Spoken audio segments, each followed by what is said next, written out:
ભરૂચ પાલિકામાં ડમ્પિંગ સાઇટનો મામલો ગરમાયો। મામલતદારે પાલિકા અને પંચાયતને નોટિસ પાઠવ્યા છતાં ગેરકાયદે ડમ્પિંગ સાઇટ ધમધમતા ગ્રામજનોમાં રોષ ફેલાયો। ડમ્પિંગ સાઇટના પગલે લોકોએ મેદાને ઉતરી સાઇટ બંધ કરાવી। આગેવાનોની હપ્તાખોરીના પાપે ડમ્પિંગ ચાલતું હોવાનો ગ્રામજનોએ આક્ષેપ કર્યો છે। ઉલ્લેખનીય છે કે અનેક વર્ષોથી પાલિકા પાસે ડમ્પિંગ સાઇટ નથી પોતાની।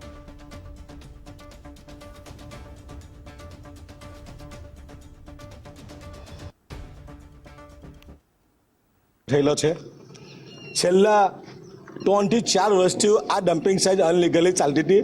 અગાઉ પણ આપણા માધ્યમથી આ ડમ્પિંગ સાઇટનો પર્દાફાશ કરેલો, જે તે સમયે એમને દંડ પણ કરેલો અને બંધ કરેલી। ત્યારબાદ તમે જો કે છેલ્લા 3 વર્ષથી અવિરતપણે અલગ અલગ ગામના લોકો અને ખાસ કરીને ભરૂચ નગરપાલિકાએ આ ગોચરની જમીનમાં જે સરકારનો પરિપત્ર છે કે ગોચરની જમીન ખુલ્લી રાખવાની હોય, પરંતુ ભરૂચ નગરપાલિકા ફેલ નગરપાલિકા છે, એમની પાસે કોઈ વહીવટ કરવાવાળું જ નથી।